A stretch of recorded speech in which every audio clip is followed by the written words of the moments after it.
Hi, we're at Wasteland TV with David Montgomery. and what does David do? I run a YouTube channel called the Shipyard.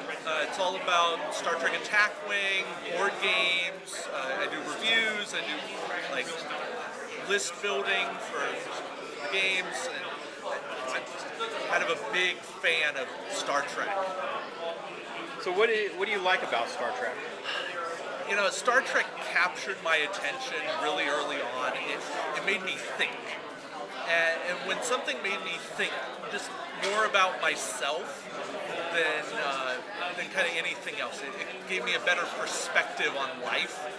And So what show did you start with? I first started with The Next Generation.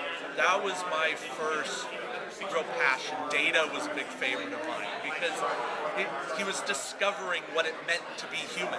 Pinocchio. Yeah, the Pinocchio aspect, and he wanted to be a real boy.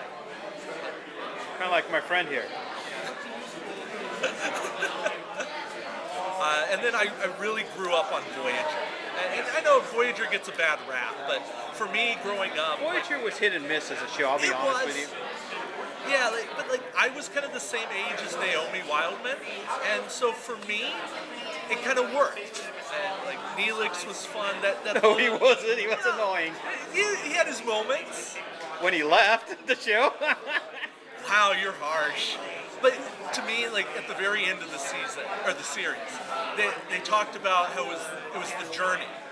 It wasn't about the destination. Yes, it was great to get home, but it was all about the journey, and that really resonated with me. For me, it was all about. For the best one is the time travel episodes that show did. Yeah, time The travel is alternate always universe. fun. Yeah, it makes you think Like a is this season in all- hell, you get a whole year of what if, and then the final scene, they jump back into a year. Yeah, it's like all of that never happened. Yes.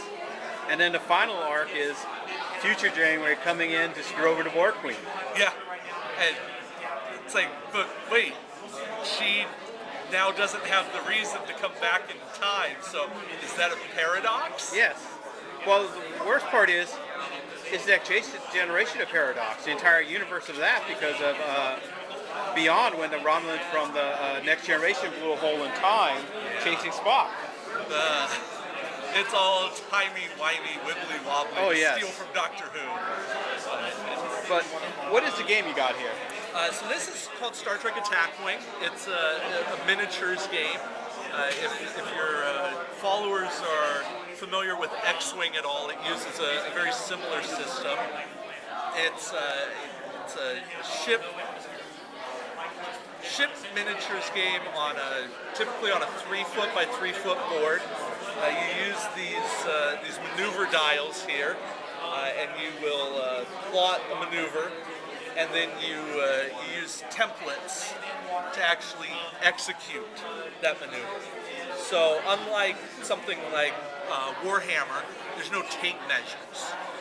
And Also, these are all secret maneuvers. Yes. No pre-measuring. Yeah. You got to determine, check, and balance. Right, and so the more you play, the more familiar you get with how all of that It's a works. lot more like a Balance of Terror with Captain Kirk, where It is. where you're sitting there, Kirk keeps getting checked by the Romulan commander, and the Romulan commander keeps being checked by Kirk. Yeah, and so there's firing arcs. You can typically only fire in like your forward 90-degree arc, and so it limits you to what you can shoot. So here we're kind of playing out the start of First Contact.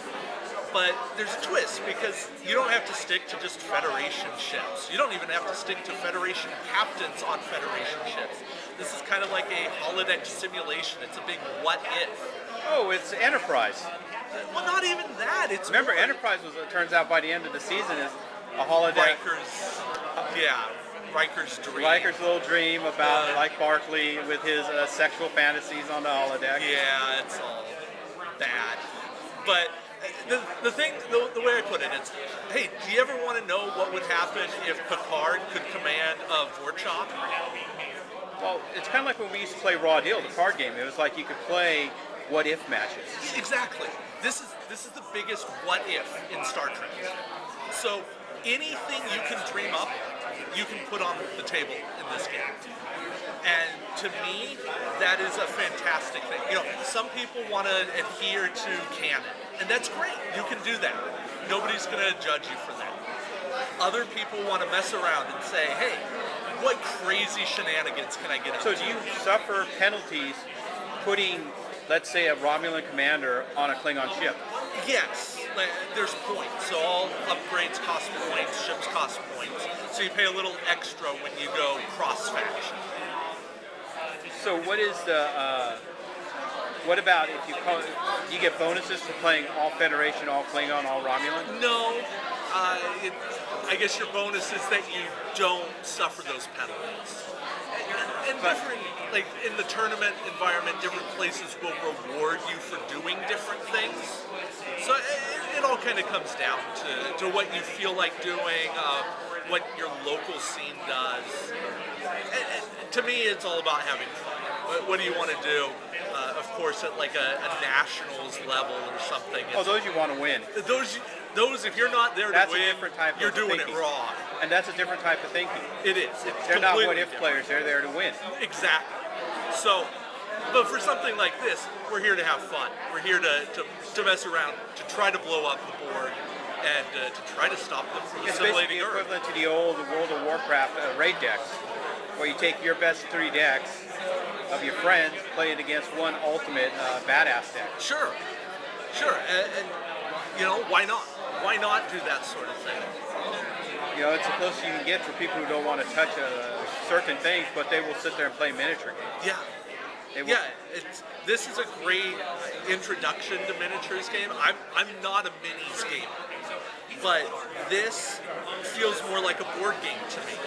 Well, it functions like a board game the few times I've played through it. Exactly, and it look. There's miniatures, of course. There's ship models, but it's more about the cards than anything having to do with miniatures. It's the equivalent of playing a 3-dimensional version of the Decipher Star Trek game, Sure, but yeah. without the jumping from planet to planet to do missions. Yeah, it's kind of a focused down battle rather than a grand arcing. Is where the card game was designed to play it like the show. You're playing an episode going planet to planet. Sure. This is playing the highlight reels of the few battles far and in between in the next generation. Yeah, or even Deep Space Nine. This is probably more Deep Space Nine Dominion War. Yeah. Which is fun to people. Because people like beating things up. Yes, the goal is to destroy your opponent. And at some level, who doesn't like that? Yes. I think everyone kind of goes, yeah, we want to blow stuff up. Who doesn't want to blow stuff up? Especially if it's a friend you know you can beat up, like Robbie. Oh, Robbie. Yes, this guy here, he's our kicking tool. Oh, you poor guy. Well, thank you. Yeah, thank you very much.